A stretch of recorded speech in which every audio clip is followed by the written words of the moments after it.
ಶುಭಂಗೆ ತಾಯಿಯ ಹಾಲಿನಿಂದ ಶಕ್ತಿ ಬಂದಿತ್ತು. ಭೀಮನನ್ನು ಸೋಲಿಸಿದ ಅವನು ತನ್ನ ಅದ್ಭುತ ಶಕ್ತಿಯನ್ನ ಊರಿನವರಿಗೆಲ್ಲ ತೋರಿಸಿದ್ದ. ಚೌಧರಿ ಹೆದರಿ ಓಡಿ ಹೋದ. ಹಳ್ಳಿಯಲ್ಲೆಲ್ಲ ಸಂತೋಷ ತುಂಬಿತ್ತು. ರೈತರ ಜಮೀನಿನ ಜೊತೆಗೆ ಎಲ್ಲರ ನಗುನೂ ವಾಪಸ್ ಬಂದಿತ್ತು. ಸಾಧು ಕಲಿಸಿದ ರಹಸ್ಯ ಏನಂದ್ರೆ ತನ್ನ ಮೇಲೆ ನಂಬಿಕೆ ಇಡೋದು ಮುಖ್ಯ ಅಂತ. ತಾಯಿಯ ಪ್ರೀತಿ ಜೊತೆಗಿದ್ದಾಗ ಯಾವುದೇ ಕಥೆ ಕೂಡ ಪೂರ್ತಿಯಾಗತ್ತೆ. ಆ ಹಳ್ಳಿಯಲ್ಲಿ ಚೌಧರಿ ಅನ್ನೋ ಹೆಸರಿನ ಒಬ್ಬ ಜಮೀನ್ದಾರ ಇದ್ದ. ಅವನು ಸಾಮಾನ್ಯವಾಗಿ ಬಡ ರೈತರನ್ನ ಗೋಳು ಹೊಯ್ಕೋತಿದ್ದ ಮತ್ತವರ ಹೊಲ ಗದ್ದೆಗಳನ್ನ ಕಿತ್ಕೊಳ್ತಾ ಇದ್ದ. ಇವತ್ತು ಕೂಡ ಅವನು ತನ್ನ ಬಂಗ್ಲೆಯಲ್ಲಿ ಯೋಚನೆ ಮಾಡ್ತಾ ಓಡಾಡ್ತಿದ್ದ. ಏನಾಯ್ತು ಚೌಧರಿ ಸಾಹೇಬ್ರೆ? ತುಂಬಾ ಹೊತ್ತಿಂದ ನೋಡ್ತಾ ಇದ್ದೀನಿ. ನೀವು ಆ ಕಡೆ ಈ ಕಡೆ ಏನೋ ಹುಡುಕ್ತಿದ್ದೀರಾ? ಈಗ ನಾನ್ ನಿನಗೆ ಏನ್ ಹೇಳಿ, ನಿನಗೆ ತುಂಬಾ ಚೆನ್ನಾಗಿ ಗೊತ್ತಿದೆ. ಪ್ರತಿ ತಿಂಗಳು ನಾನು ಈ ಊರಿನ ಯಾರ್ದಾದ್ರೂ ಹೊಲನ ಕಬ್ಜಾ ಮಾಡ್ಕೊಳ್ಳಿಲ್ಲ ಅಂತಂದ್ರೆ ನನಗೆ ನಿದ್ರೆನೆ ಬರೋದಿಲ್ಲ.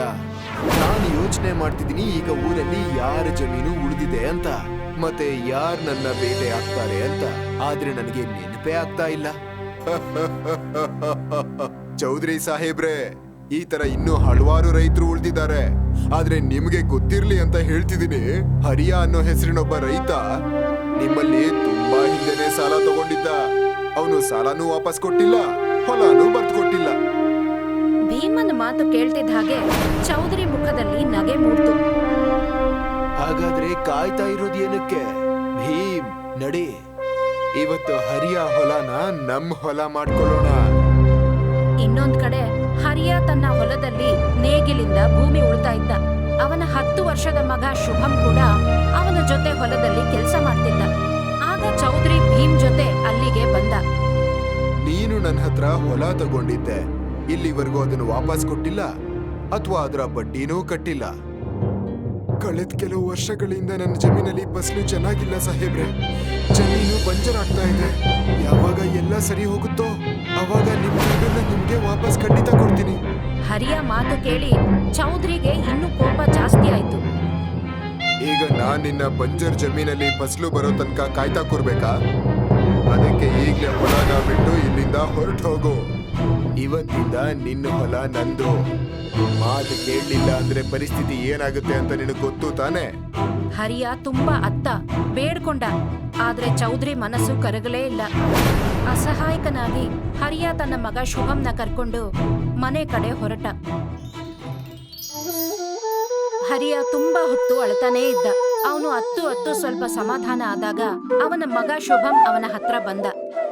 ಅಪ್ಪಾಜಿ, ಜಮೀನ್ದಾರು ನಿಮ್ಮನ್ನ ಹೊರಗಡೆ ಹಾಕ್ದಾಗ ನೀವ್ಯಾಕಲ್ಲಿ ಜೋರಾಗಿ ಮಾತಾಡ್ಲಿಲ್ಲ? ಮಗನೇ, ನಾನು ಬಡವ. ನೀವು ಬಡವರಾಗಿದ್ರೆ ಪೂರ್ತಿ ಊರೇ ಬಡವರಾಗಿದ್ದಾರಾ? ನೀನು ತುಂಬಾ ಪ್ರಶ್ನೆ ಕೇಳ್ತೀಯ ಶುಭಂ. ಚೌಧರಿ ತುಂಬಾ ಶ್ರೀಮಂತ ವ್ಯಕ್ತಿ. ಊರಲ್ಲಿ ಯಾರೂ ಕೂಡ ಅವನ ವಿರುದ್ಧ ಮಾತಾಡೋ ಧೈರ್ಯನ ತೋರ್ಸೋದಿಲ್ಲ. ಅವನ ಹತ್ರ ಭೀಮ್ ಅನ್ನೋ ಹೆಸರಿನ ಪೈಲ್ವಾನ್ ಇದ್ದಾನೆ. ಊರಲ್ಲಿ ಯಾರಾದ್ರೂ ಅವನ ವಿರುದ್ಧ ಮಾತಾಡಿ ಧ್ವನಿ ಎತ್ತಿದ್ರೆ ಅವರು ಭೀಮ್ ಜೊತೆ ಕುಸ್ತಿ ಮಾಡ್ಬೇಕಾಗುತ್ತೆ. ಮತ್ತೆ ಇಲ್ಲಿವರೆಗೂ ಯಾರು ಭೀಮ್ ಜೊತೆ ಕುಸ್ತಿ ಮಾಡಿದಾರೋ ಅವರು ಜೀವಂತವಾಗಿ ಉಳಿದಿಲ್ಲ. ಆ ಮಾತು ಕೇಳಿ ಶುಭಂಗೆ ಆಶ್ಚರ್ಯ ಆಯ್ತು. ಹಾಗಾದ್ರೆ ನಮ್ಮೂರಲ್ಲಿ ಯಾರು ಶಕ್ತಿವಂತರು ಇಲ್ವಾ ಆ ಭೀಮ್ನ ಸೋಲ್ಸೋಂತವ್ರು? ಇಲ್ಲ ಮಗು, ಭೀಮ್ನ ಯಾರೂ ಸೋಲ್ಸೋಕಾಗಲ್ಲ. ಅಂದ್ರೆ ಭೀಮ್ ಅಷ್ಟೊಂದು ಶಕ್ತಿವಂತನಾ? ಅವನನ್ನ ಯಾರೂ ಸೋಲ್ಸೋಕಾಗಲ್ವಾ? ಏನಾದ್ರೂ ದಾರಿ ಇರ್ಬೇಕಲ್ಲ ಅವನನ್ನ ಸೋಲ್ಸೋದಕ್ಕೆ. ಹರಿಯಾಗೆ ತುಂಬಾ ದುಃಖ ಇತ್ತು. ಮಗನ ಮಾತನ್ನ ನಿರಾಕರಿಸೋದಕ್ಕೆ ಅವನು ನಿಧಾನವಾಗಿ, ಭೀಮ್ನ ಕೇವಲ ಒಬ್ಬ ವ್ಯಕ್ತಿ ಮಾತ್ರ ಸೋಲಿಸಬಹುದು. ಅವನು ಸಿಂಹದ ಹಾಲು ಕುಡಿದವನಾಗಿರ್ಬೇಕು. ಅಪ್ಪನ ಮಾತು ಕೇಳಿ ಶುಭಂ ಆಳವಾದ ಯೋಚನೆಗೆ ಬಿದ್ದ. ಅಪ್ಪಾಜಿ, ಹಾಗಾದ್ರೆ ನನ್ಗೆ ಹೇಳಿ, ಸಿಂಹದ ಹಾಲು ಎಲ್ಲಿ ಸಿಗುತ್ತೆ ಅಂತ. ನಾನು ಸಿಂಹದ ಹಾಲು ಕುಡಿತೀನಿ, ಆಮೇಲೆ ಭೀಮ್ ಜೊತೆ ಕುಸ್ತಿ ಮಾಡ್ತೀನಿ. ಜಮೀನ್ದಾರು ಅಧಿಕಾರನ ಊರಲ್ಲಿ ಕೊನೆ ಮಾಡಿಸ್ತೀನಿ. ಆಮೇಲೆ ಯಾರ ಜಮೀನು ಕೂಡ ಕಬ್ಜಾ ಆಗೋದಿಲ್ಲ. ಮಗನ ಮುಗ್ಧತೆ ನೋಡಿ ಹರಿಯ ಕಣ್ಣಲ್ಲಿ ಕಣ್ಣೀರು ಬಂತು. ಸಿಂಹದ ಹಾಲು ನಮ್ಮ ಊರಿನ ಕಾಡಲ್ಲಿ ಸಿಗುತ್ತೆ. ಹೀಗ್ ಹೇಳಿ ಹರಿಯ ತನ್ನ ಕಣ್ಣು ಮುಚ್ಕೋತಾನೆ. ಅದನ್ ಕೇಳಿ ಶುಭಂ ರಾತ್ರಿ ಇಡೀ ಆ ಸಿಂಹದ ಬಗ್ಗೆನೇ ಯೋಚನೆ ಮಾಡ್ತಿದ್ದ. ಮಾರನೇ ದಿನ ಬೆಳಗ್ಗೆ ಶುಭಂ ಎದ್ದಾಗ ಅವನಪ್ಪ ಇನ್ನೂ ಅದೇ ರೀತಿ ಮಲಗಿರೋದನ್ನ ನೋಡ್ದ. ಅಪ್ಪಾಜಿ ದಿನಾ ಬೆಳಿಗ್ಗೆ ಬೇಗ ಹೇಳ್ತಿದ್ರಲ್ಲ, ಇವತ್ ಯಾಕೆ ಎದ್ದಿಲ್ಲ? ಅದನ್ನ ನೋಡಿ ಶುಭಂಗೆ ಗಾಬರಿ ಆಯ್ತು. ಮುಖ್ಯಸ್ಥರೇ, ಬೇಗ ಬನ್ನಿ, ನಮ್ಮ ಅಪ್ಪಂಗೆ ಏನೋ ಆಗಿದೆ ಅಂತ ನನಗೆ ಭಯ ಆಗ್ತಿದೆ. ಮುಖ್ಯಸ್ಥನಿಗೂ ಗಾಬರಿ ಆಯ್ತು. ಮತ್ತೆ ತಕ್ಷಣ ಶುಭಂ ಜೊತೆ ಹರಿಯ ಮನೆಗೆ ಬಂದ. ಪುಟ್ಟ, ನಿನ್ನ ಅಪ್ಪ ನಿನ್ನಿಂದ ತುಂಬಾ ದೂರ ಹೋಗ್ಬಿಟ್ಟಿದ್ದಾರೆ. ಅವರು ಇನ್ಯಾವತ್ತೂ ಹೇಳೋದಿಲ್ಲ. ಶುಭಂ ಕಣ್ಣಿಂದ ಕಣ್ಣೀರು ಹರಿತು. ಸ್ವಲ್ಪ ಹೊತ್ತಾದ್ಮೇಲೆ ಕಣ್ಣೀರು ತುಂಬಿಕೊಂಡೆ ಹರಿಯನ ಅಂತಿಮ ಸಂಸ್ಕಾರ ಮುಗಿಸಿದ. ಹರಿಯ ತೀರ್ಕೊಂಡ ಮೇಲೆ ಶುಭಂ ಅನಾಥನಾಗಿ ಬಿಟ್ಟ. ಅವನೊಬ್ಬನೇ ತನ್ನ ಜೀವನ ಸಾಗಿಸಕ್ಕೆ ಶುರು ಮಾಡ್ದ. ಶುಭಂ ಬೇಜಾರಾಗಿ ತನ್ನ ಮನೆ ಹೊರಗೆ ಕೂತಿರ್ತಾನೆ. ಆಗ ಮುಖ್ಯಸ್ಥನ ಮಗಳು ಗೌರಿ ಅಲ್ಲಿಗೆ ಬರ್ತಾಳೆ. ಶುಭಂ, ನೀನ್ ನನ್ ಜೊತೆ ಆಟ ಆಡಕ್ ಬರ್ತೀಯಾ? ನನಗೆ ಮನ್ಸಿಲ್ಲ. ಹಳ್ಳಿ ಮಕ್ಕಳೆಲ್ಲ ಆಟ ಆಡ್ತಿದ್ದಾರೆ, ನೀನ್ ಯಾಕೆ ಆಟ ಆಡಕ್ ಬರಲ್ಲ? ನನಗೆ ಆಟ ಆಡಕ್ಕೆ ಮನ್ಸಾಗೋದಿಲ್ಲ. ನಂಗ್ ಗೊತ್ತು, ನಿಂಗೆ ನಿಮ್ಮಪ್ಪ ತುಂಬಾ ನೆನಪಾಗ್ತಾರಲ್ವಾ? ಹೀಗ್ ಹೇಳಿ ಶುಭಂ ಅಳಕ್ಕೆ ಶುರು ಮಾಡ್ದ. ಗೌರಿ ಕಣ್ಣಲ್ಲಿ ಕೂಡ ಕಣ್ಣೀರು ಬಂತು. ಮತ್ತವಳು ಸುಮ್ಮನೆ ಅಲ್ಲಿಂದ ಹೊರಟೋದ್ಲು.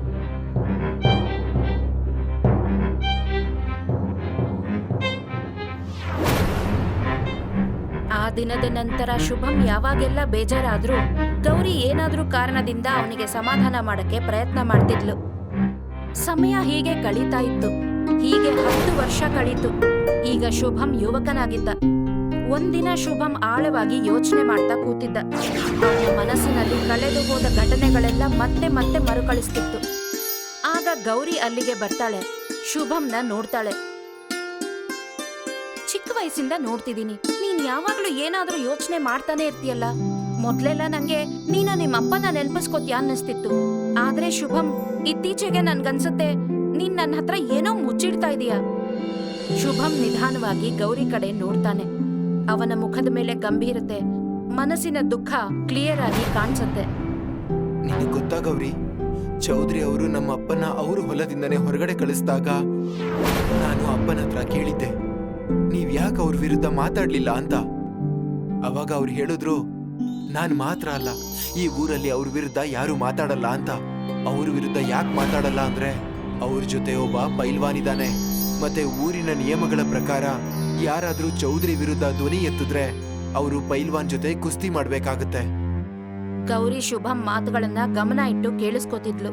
ಅಪ್ಪಾಜಿ ಇದನ್ ಕೂಡ ಹೇಳಿದ್ರು, ಭೀಮ್ ವಿರುದ್ಧ ಯಾರೂ ಕೂಡ ಕುಸ್ತಿನಲ್ಲಿ ಇದುವರೆಗೂ ಗೆದ್ದಿಲ್ಲ ಅಂತ.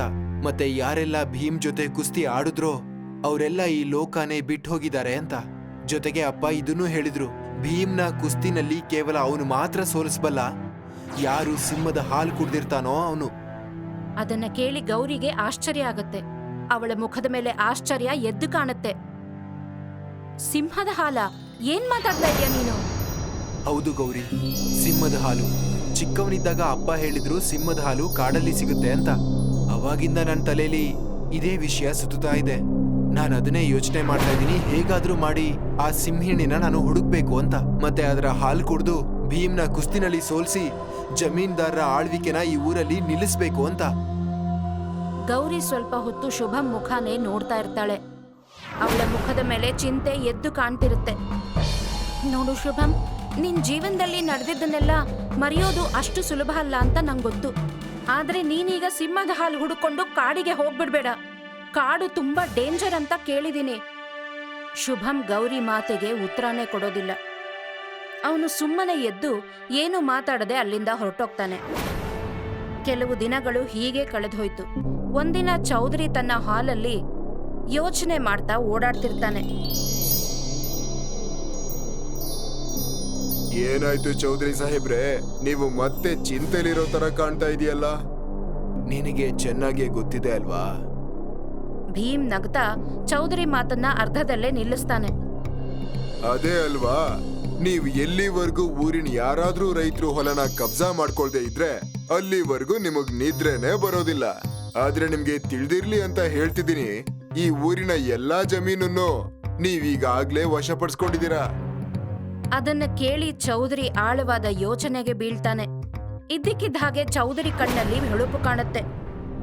10 ವರ್ಷದ ಕೆಳಗೆ ನಾನು ಹರಿಯ ಹೊಲನ ವಶಪಡಿಸ್ಕೊಂಡಿದ್ದೆ. ಆದ್ರೂ ಮುಂದಿನ ದಿನಾನೇ ಹರಿಯ ಈ ಲೋಕನೇ ಬಿಟ್ಟು ಹೋಗ್ಬಿಟ್ಟ. ಈಗ ಅವನ್ ಮಗ ದೊಡ್ಡವನಾಗಿದ್ದಾನೆ ಅಂತ ಕೇಳಿದ್ದೀನಿ. ಬಾ, ಈಗ ಅವನ್ ಮನೆನೇ ನಾವು ತಗೊಳ್ಳೋಣ. ಊರಿನ ರೈತರ ಹೊಲನೆಲ್ಲ ಈಗಾಗ್ಲೇ ನಾನು ತಗೊಂಡ್ಬಿಟ್ಟಿದ್ದೀನಿ. ಈಗ ನನಗನ್ನಿಸ್ತಾ ಇದೆ ಅವ್ರ ಮನೇನೂ ಕೂಡ ನನಗೆ ಬರ್ಬೇಕು ಅಂತ. ಆರಂಭನ ಆ ಅನಾಥ ಶುಭಮಿಂದನೇ ಮಾಡೋಣ. ಹಾಗಾದ್ರೆ ಒಳ್ಳೆ ಕೆಲಸ ಮಾಡೋದಕ್ಕೆ ತಡ ಮಾಡಬಾರ್ದು ಸಾಹೇಬ್ರೆ. ಸ್ವಲ್ಪ ಹೊತ್ತಲ್ಲೇ ಚೌಧರಿ ಭೀಮ್ ಜೊತೆ ಶುಭಂ ಮನೆಗೆ ಬರ್ತಾನೆ. ಶುಭಂಗೆ ಅವನ್ನ ನೋಡಿದ ತಕ್ಷಣ ಕೋಪ ಬಂದ್ಬಿಡುತ್ತೆ. ನೀನಿಲ್ಲಿ ಏನಕ್ ಬಂದೆ? ನೋಡು ಶುಭಂ, ನಿನ್ನಪ್ಪ ನನ್ನ ಹತ್ರ ತುಂಬಾ ಹಿಂದೆ ಸಾಲ ಮಾಡಿದ್ದ. ಅವನು ಸಾಲನೂ ತೀರ್ಸಿಲ್ಲ, ಬಡ್ಡಿನೂ ಕೊಟ್ಟಿಲ್ಲ. ಆದ್ರೆ ಅದಕ್ ಬದಲಾಗಿ ನೀನು ನನ್ನ ಕಣ್ಣು ಮುಂದೆನೆ ನಮ್ಮ ಅಪ್ಪನ ಹೊಲನ ಕಿತ್ಕೊಂಡಿದ್ದೆ. ಆದ್ರೆ ಬಡ್ಡಿ ಅಂತೂ ಬೆಳೀತಾನೆ ಇದೆ ಅಲ್ವಾ? ನೋಡು ಶುಭಂ, ನಾನು ನಿನ್ನ ಹತ್ರ ಸುತ್ತಿ ಬಳಸಿ ಮಾತಾಡೋಕೆ ಇಷ್ಟಪಡಲ್ಲ. ಬಡ್ಡಿ ಈಗ ಎಷ್ಟು ಆಗಿದೆ ಅಂತಂದ್ರೆ ಈಗ ನೀನು ನಿನ್ನ ಮನೇನ ಕೂಡ ನನಗ್ ಕೊಡ್ಬೇಕಾಗತ್ತೆ. ಅದಕ್ಕೆ ನಿನಗೆ 1 ತಿಂಗಳು ಸಮಯಾವಕಾಶ ಕೊಡ್ತೀನಷ್ಟೇ. ಶುಭಂ ಚೌಧರಿ ಕಡೆಗೆ ಗಮನ ಇಟ್ಟು ನೋಡ್ತಾನೆ. ಅವನ ಮುಖ ಕೋಪದಿಂದ ತುಂಬಿಕೊಳ್ಳುತ್ತೆ. ಹಾಗಾದ್ರೆ ನೀನು ಕೂಡ ಕಿವಿ ಕೊಟ್ಟು ಕೇಳು ಚೌಧರಿ, ನಾನು ಮನೆನ ಖಾಲಿ ಮಾಡೋದಿಲ್ಲ. ಅದನ್ನ ಕೇಳಿ ಚೌಧರಿಗೂ ಕೋಪ ಬರುತ್ತೆ. ನಿನಗ್ ಗೊತ್ತಾ ನನ್ನನ್ನು ಎದುರಾಕೊಳ್ಳೋದ್ರ ಪರಿಣಾಮ ಏನಾಗುತ್ತೆ ಅಂತ? ಗೊತ್ತಿದೆ. ನಿನ್ನ ಬಂಟ ಭೀಮ್ ಜೊತೆ ನಾನು ಕುಸ್ತಿ ಮಾಡ್ಬೇಕಾಗತ್ತೆ. ಮತ್ತೆ ನಾನು ಕುಸ್ತಿ ಮಾಡೋದಕ್ಕೆ ತಯಾರಾಗಿದ್ದೀನಿ ಚೌಧರಿ. ಚೌಧರಿ ಜೋರಾಗಿ ನಗ್ತಾನೆ. ಯಾಕೆ ನಿನಗೆ ಈ ವಯಸ್ಸಲ್ಲೇ ಸಾಯೋಕ್ ಇಷ್ಟನಾ? ಯಾರು ಗೆಲ್ತಾರೆ ಮತ್ತೆ ಯಾರು ಸಾಯ್ತಾರೆ ಇದ್ರ ನಿರ್ಧಾರನ ಅದೃಷ್ಟಕ್ಕೆ ಬಿಟ್ಬಿಡೋಣ. ಆದ್ರೆ ನನ್ನೊಂದು ಷರತ್ತಿದೆ ಚೌಧರಿ. ನಿನ್ನಲ್ಲಿ ಸ್ವಲ್ಪನಾದ್ರೂ ಧೈರ್ಯ ಇದ್ರೆ ಈ ನನ್ನ ಷರತ್ತನ್ನ ಒಪ್ಕೋತೀಯ? ಏನ್ ಷರತ್ತು? ನಾನ್ ನಿನ್ನ ಪೈಲ್ವಾನ್ ಭೀಮ್ನ ಕುಸ್ತಿಗೆ ಆಹ್ವಾನಿಸ್ತೀನಿ. ನಾನೇನಾದ್ರೂ ಕುಸ್ತಿ ಗೆದ್ರೆ ನೀನು ಊರಿನವರ ಎಲ್ಲಾ ಜಮೀನನ್ನ ವಾಪಸ್ ಕೊಡ್ಲೇಬೇಕಾಗತ್ತೆ. ಮತ್ತೆ ಈ ಊರನ್ನ ಬಿಟ್ಟು ಹೋಗ್ಬೇಕಾಗತ್ತೆ. ಮತ್ತೆ ಇದನ್ನ ನೀನು ನನಗೆ ಲಿಖಿತ ರೂಪದಲ್ಲಿ ಬರ್ದ್ಕೊಡ್ಬೇಕಾಗತ್ತೆ. ಚೌಧರಿ ಶುಭಂ ಕಡೆ ಅಹಂಕಾರದಿಂದ ನೋಡ್ತಾನೆ. ಈ ಷರತ್ತಿಗೆ ನನ್ನ ಒಪ್ಪಿಗೆ ಇದೆ. 15 ದಿನ ಆದ್ಮೇಲೆ ಭೀಮ್ ಮತ್ತೆ ನಿನ್ನ ಕುಸ್ತಿ ನಡೆಯುತ್ತೆ. ಮತ್ತೆ ನಿಮ್ಮ ಈ ಷರತ್ತಿನ ವಿಷಯ ಅಂದ್ರೆ ಈಗ ಊರಿನ ಪಂಚಾಯಿತಿ ಹತ್ರ ಹೋಗೋಣ. ಬರೆದು ಕೊಡೋದಕ್ಕೆ ನಾನು ತಯಾರಿದ್ದೀನಿ. ಆದ್ರೆ ಕಿವಿ ಕೊಟ್ಟು ಕೇಳು ಶುಭಂ, ಇಲ್ಲಿವರೆಗೂ ಭೀಮ್ ಜೊತೆ ಯಾರು ಕುಸ್ತಿ ಮಾಡಿದಾರೋ ಅವ್ರು ಯಾರೂ ಬದುಕುಳಿದಿಲ್ಲ. ಊರಿನ ಕಟ್ಟೆಯಲ್ಲಿ ಜನರೆಲ್ಲ ಸೇರಿದ್ದಾರೆ. ಚೌಧರಿ ಮಧ್ಯದಲ್ಲಿ ನಿಂತಿದ್ದಾನೆ. ಶುಭಂ ಅವನ ಎದುರಿಗೆ ನಿಂತಿದ್ದಾನೆ. ಎಲ್ರು ಕೇಳಿ, ಶುಭಂ ನನಗೆ ಸವಾಲ್ ಹಾಕಿದಾನೆ. ಅವನು ಭೀಮ್ನ ಕುಸ್ತಿ ಪಂದ್ಯಾಟಕ್ಕೆ ಕರೆದಿದ್ದಾನೆ. ಅವನ ಷರತ್ತೇನಂದ್ರೆ ಭೀಮ್ನ ಅವನು ಕುಸ್ತಿಲ್ ಸೋಲ್ಸಿದ್ರೆ ನಾನು ನಿಮ್ಮೆಲ್ಲರ ಹೊಲನೂ ವಾಪಸ್ ಕೊಡ್ಬೇಕು ಮತ್ತೆ ಈ ಊರನ್ನ ಬಿಟ್ಟು ಹೋಗ್ಬೇಕು ಅಂತ. ಹಳ್ಳಿಯವರೆಲ್ಲ ಒಬ್ರನ್ನೊಬ್ರು ನೋಡ್ಕೋತಾರೆ. ಮತ್ತೆ ನಾನು ಈ ಷರತ್ತಿಗೆ ಒಪ್ಕೊಂಡಿದ್ದೀನಿ. ಯಾಕಂದ್ರೆ ಅವನ್ ಕೈಲಿ ಈ ಪಂದ್ಯನ ಗೆಲ್ಲೋಕಾಗಲ್ಲ. ಚೌಧರಿ ಒಂದು ಖಾಲಿ ಪೇಪರ್ ತರಿಸ್ತಾನೆ. ಮತ್ತೆ ಶುಭಂ ಕಂಡೀಷನ್ನ ಅದರ ಮೇಲೆ ಬರೆದು ಅದರ ಮೇಲೆ ಹೆಬ್ಬೆಟ್ಟು ಒತ್ತುತ್ತಾನೆ. ಮುಖ್ಯಸ್ಥ, ಈ ಕಾಗದ ನೀನೇ ಹಿಡ್ಕೋ. 15 ದಿನ ಆದ್ಮೇಲೆ ಶುಭಂ ಸತ್ತೋಗ್ತಾನೆ. ಮತ್ತೆ ಅವತ್ತು ನಿನ್ ಹತ್ರ ಈ ಕಾಗದನ ತಗೊಂಡು ನಾನು ಹರಿದು ಹಾಕ್ತೀನಿ. ಹೀಗ್ ಹೇಳಿ ಅಹಂಕಾರ ತುಂಬಿದ ಚೌಧರಿ ಭೀಮ್ನ ಕರ್ಕೊಂಡು ಅಲ್ಲಿಂದ ಹೊರಟು ಹೋಗ್ತಾನೆ. ಸ್ವಲ್ಪ ಹೊತ್ತಾದ್ಮೇಲೆ ಗೌರಿಗೆ ಶುಭಂ ಮತ್ತೆ ಚೌಧರಿ ಪಂದ್ಯದ ಬಗ್ಗೆ ಗೊತ್ತಾದಾಗ ಅವಳಿಗೆ ಗಾಬರಿ ಆಗುತ್ತೆ. ಅವಳು ತಕ್ಷಣ ಬೇಗ ಬೇಗ ಶುಭಂ ಹತ್ರ ಬರ್ತಾಳೆ. ಅವಳ ಮುಖದ ಮೇಲೆ ಭಯ ಮತ್ತು ಚಿಂತೆ ಎದ್ದು ಕಾಣ್ತಿರುತ್ತೆ. ನೀನ್ ಏನ್ ಮಾಡ್ತಿದ್ಯಾ ಶುಭಂ? ನೀನು ಭೀಮ್ನ ಗೆಲ್ಲಕ್ಕಾಗಲ್ಲ. ಆ ಚೌಧರಿ ಪಂದ್ಯದ ದಿನ ಎಲ್ಲಾರ್ನೂ ಕರೀತಾ ಇದ್ದಾನೆ ಅಂತ ಗೊತ್ತಾಯ್ತು. ದೊಡ್ಡ ದೊಡ್ಡ ಪೊಲಿಟಿಷಿಯನ್ಗಳು, ದೊಡ್ಡ ಪೊಲೀಸ್ ಅಧಿಕಾರಿಗಳು ಕೂಡ ಇರ್ತಾರಂತೆ. ನಾನು ಗೆದ್ದು ತೋರಿಸ್ತೀನಿ. ಹೀಗ್ ಹೇಳಿ ಶುಭಂ ತನ್ನ ತಂದೆಯ ಮಾತುಗಳನ್ನ ನೆನಪಿಸ್ಕೊಳ್ತಾನೆ. ಶುಭಂ ಏನು ಮಾತಾಡದೆ ಹಳ್ಳಿಯಿಂದ ಹೊರಗೆ ಕಾಡಿನ ಕಡೆಗೆ ಹೊರಡ್ತಾನೆ. ಶುಭಂ ದಟ್ಟವಾದ ಕಾಡಿನಲ್ಲಿ ಸಿಂಹನ ಹುಡುಕೊಂಡು ಹೊರಡ್ತಾನೆ. ನನಗೇನಾದ್ರೂ ಆ ಸಿಂಹಿಣಿ ಸಿಕ್ಕಿದ್ರೆ ಅದ್ರ ಹಾಲನ್ನು ಕುಡಿದು ನಾನು ಎಷ್ಟು ಶಕ್ತಿಶಾಲಿ ಆಗ್ತೀನಿ ಅಂದ್ರೆ ಭೀಮ್ನ ಸೋಲ್ಸುವಷ್ಟು. ಸ್ವಲ್ಪ ಹೊತ್ತಾದ್ಮೇಲೆ ಅವನೊಂದು ಮರದ ಕೆಳಗೆ ಕೂತ್ಕೋತಾನೆ. ಅದೇ ಕಾಡಲ್ಲಿ ಒಬ್ಬ ಸಾಧು ಹೋಗ್ತಿರ್ತಾನೆ. ಅವನು ಶುಭಂ ಒಬ್ಬನೇ ಕೂತಿರೋದನ್ನ ನೋಡಿ ನಿಂತ್ಕೋತಾನೆ. ನೀನ್ ಯಾರು ಮತ್ತೆ ಇಂಥ ಭಯಂಕರ ಕಾಡಲ್ಲಿ ಏನ್ ಮಾಡ್ತಿದ್ಯಾ? ಶುಭಂ ಸಾಧು ಕಡೆ ನೋಡ್ತಾನೆ. ಮತ್ತೆ ನಡೆದ ಘಟನೆ ಎಲ್ಲ ಹೇಳ್ತಾನೆ. ಅವನ ಮಾತು ಕೇಳಿ ಸಾಧುಗೆ ಆಶ್ಚರ್ಯ ಆಗುತ್ತೆ. ನೀನಿದೇನ್ ಹೇಳ್ತಾ ಇದೀಯಾ? ನೀನು ನಿಜವಾಗ್ಲೂ ಸಿಂಹಿಣಿ ಹಾಲನ್ನ ಹುಡುಕ್ತಾ ಇದೀಯಾ? ಹಾ. ಆ ಸಾಧುಗೆ ಅರ್ಥ ಆಗುತ್ತೆ. ಶುಭಂಗೆ ಕೋಪದ ಬೆಂಕಿ ಇದೆ. ಆದ್ರೆ ಒಳಗಿಂದ ಅವನಷ್ಟೇ ಮುಗ್ಧನಾಗಿರ್ತಾನೆ. ನಾನೇನಾದ್ರೂ ನಿನಗೆ ಹೇಳಿದ್ರೆ ನೀನು ಚಿಕ್ಕನ್ನಲ್ಲೇ ಸಿಮ್ಮಿಣಿ ಹಾಲು ಕುಡ್ದಿದ್ಯಾ ಅಂತ ನೀನ್ ನಂಬ್ತೀಯಾ? ಶುಭಂಗೆ ಆಶ್ಚರ್ಯ ಆಗತ್ತೆ. ಆ ರೀತಿ ಆಗೋಕ್ ಹೇಗ್ ಸಾಧ್ಯ? ನಾನೇನಾದ್ರೂ ಸಿಮ್ಮಿಣಿ ಹಾಲು ಕುಡ್ದಿದ್ರೆ ನನಗ್ ಗೊತ್ತಾಗ್ತಿತ್ತು ಅಲ್ವಾ? ನೀನು ಚಿಕ್ಕನ್ನಲ್ಲೇ ಸಿಮ್ಮಿಣಿ ಹಾಲು ಕುಡ್ದಿದ್ದೆ, ಆದ್ರೆ ತುಂಬಾ ಚಿಕ್ಕವನಾಗಿದ್ರಿಂದ ನಿನಗೆ ಅದು ನೆನಪಿಲ್ಲ. ಆ ಸಿಮ್ಮಿಣಿ ಬೇರೆ ಯಾರು ಅಲ್ಲ, ಅದು ನಿಮ್ಮ ಅಮ್ಮನೇ. ಯಾವುದೇ ಮನುಷ್ಯ ತನ್ನ ತಾಯಿ ಎದೆ ಹಾಲು ಕುಡಿದು ಬೆಳೆದಿದ್ದಾನೆ ಅಂದ್ರೆ ಅರ್ಥ ಮಾಡ್ಕೋ, ಅವನು ಸಿಮ್ಮಿಣಿ ಹಾಲು ಕುಡ್ದ ಹಾಗೆ ಲೆಕ್ಕ.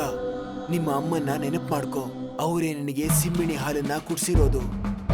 ನಿನ್ನ ಒಳಗಿನ ಆತ್ಮವಿಶ್ವಾಸ ಬೆಳೆಸ್ಕೋ. ನಿನ್ನ ಒಳಗೆ ಆತ್ಮವಿಶ್ವಾಸ ಬೆಳೆಸ್ಕೊಂಡೆ ಅಂದ್ರೆ ಒಬ್ಬ ಭೀಮ್ನಷ್ಟೇ ಅಲ್ಲ, ನಿನ್ನ ಮುಂದೆ 10 ಜನ ಭೀಮ್ಗಳು ಬಂದ್ರು ನೀನು ಅವರನ್ನು ಸೋಲಿಸ್ಬಿಡ್ತೀಯ. ಆ ಸಾಧು ಮಾತು ಕೇಳಿ ಶುಭಂ ಒಳಗೆ ಆತ್ಮವಿಶ್ವಾಸ ಹುಟ್ಟುತ್ತೆ. ಪಂದ್ಯದ ದಿನ ಬಂದೇ ಬಿಡ್ತು. ಹಳ್ಳಿ ಮಧ್ಯಭಾಗದಲ್ಲಿ ತುಂಬಾ ಜನ ಸೇರಿದ್ದಾರೆ. ಪೊಲಿಟಿಷಿಯನ್, ಪೊಲೀಸ್ ಇನ್ಸ್ಪೆಕ್ಟರ್ ಮತ್ತೆ ಹಳ್ಳಿಯವರೆಲ್ಲ ಸೇರಿದ್ದಾರೆ. ಮಧ್ಯದಲ್ಲಿ ಕುಸ್ತಿಗೆ ಅಖಾಡ ರೆಡಿ ಮಾಡಿದ್ದಾರೆ. ಶುಭಂ ಅಖಾಡಕ್ಕೆ ಬರ್ತಾನೆ. ಅವನು ಕಣ್ಣು ಮುಚ್ಕೋತಾನೆ ಮತ್ತೆ ತನ್ನ ತಾಯಿನ ನೆನಪಿಸ್ಕೋತಾನೆ. ಶುಭಂ ಮತ್ತೆ ಭೀಮ್ ಕುಸ್ತಿ ಶುರುವಾಗುತ್ತೆ. ಕೆಲವೇ ಕ್ಷಣಗಳಲ್ಲಿ ಶುಭಂ ಭೀಮ್ನ ಸೋಲಿಸ್ಬಿಡ್ತಾನೆ.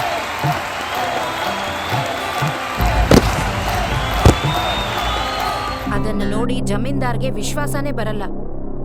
ಈ ರೀತಿ ಆಗೋಕೆ ಹೇಗ್ ಸಾಧ್ಯ? ಭೀಮ್ನ ಇಲ್ಲಿವರೆಗೂ ಯಾರು ಕೂಡ ಸೋಲ್ಸಿಲ್ಲ, ಆದ್ರೆ ನಾನು ಇವ್ರನ್ನ ಸೋಲಿಸ್ಬಿಟ್ನಲ್ಲ. ಆದ್ರೆ ಹೇಗೆ ಅಂದ್ರೆ ನಾನು ಸಿಮ್ಮಿಣಿ ಹಾಲು ಕುಡ್ತಿದ್ದೀನಿ. ಚೌಧರಿಗೆ ಆಶ್ಚರ್ಯ ಆಗತ್ತೆ. ಏನು ಮಾತಾಡ್ತಿದೀಯ ನೀನು? ಪ್ರತಿಯೊಬ್ಬ ಮಗ ಕೂಡ ತನ್ನ ತಾಯಿ ಎದೆ ಹಾಲು ಕುಡ್ದಿರ್ತಾನೆ, ಅಂದ್ರೆ ಅವನು ಸಿಮ್ಮಿಣಿ ಹಾಲು ಕುಡ್ದ ಹಾಗೆ. ಅವನಿಗೆ ಗೊತ್ತಾಗಿರೋದಿಲ್ಲ ಅಷ್ಟೇ ತಾಯಿ ಎದೆ ಹಾಲಲ್ಲಿ ಎಷ್ಟು ಶಕ್ತಿ ಇರುತ್ತೆ ಅಂತ. ಶುಭಂ ಆ ಹಳ್ಳಿಯ ಎಲ್ಲ ಯುವಕರ ಕಡೆ ನೋಡ್ತಾನೆ. ಸಾಧು ಮಹಾರಾಜರು ಇದನ್ನ ನನಗೆ ಹೇಳಿದಾಗ ನನಗೆ ಅರ್ಥ ಆಯ್ತು, ನಾನು ಕಾಡಲ್ಲಿ ಸುಮ್ನೆ ಅಲಿತಾ ಇದ್ದೀನಿ ಅಂತ. ನನ್ನ ನರದಲ್ಲಂತೂ ಸಿಮ್ಮಿಣಿ ಹಾಲು ಈಗಾಗ್ಲೇ ತುಂಬಿತ್ತು. ಅದನ್ನ ಕೇಳಿ ಹಳ್ಳಿಯ ಯುವಕರ ಮನಸ್ಸಲ್ಲಿ ಆಕ್ರೋಶ ಉಕ್ಕಿ ಹರಿಯತ್ತೆ. ಚೌಧರಿ ಯುವಕರ ಆಕ್ರೋಶ ನೋಡಿ ಹೆದರ್ಕೊಂಡ್ಬಿಡ್ತಾನೆ. ಹಳ್ಳಿಯವರೆಲ್ಲ ಒಗ್ಗಟ್ಟಾಗಿ ನಿಲ್ತಾರೆ. ನೀನ್ ಏನು ಮಾತು ಕೊಟ್ಟಿದ್ಯೋ ಅದನ್ನ ಪೂರ್ತಿ ಮಾಡು. ಊರಿನ ಎಲ್ಲಾರ್ದು ಜಮೀನನ್ನ ವಾಪಸ್ ಕೊಡು, ಮತ್ತೆ ಇಲ್ಲಿಂದ ಹೊರಟು ಹೋಗು. ಅವಮಾನದಿಂದ ಚೌಧರಿ ಹಳ್ಳಿಯವರ ಜಮೀನೆಲ್ಲ ಅವರಿಗೆ ವಾಪಸ್ ಕೊಟ್ಬಿಡ್ತಾನೆ. ಮತ್ತೆ ಆ ಹಳ್ಳಿನೇ ಬಿಟ್ಟು ಹೊರಟು ಹೋಗ್ತಾನೆ.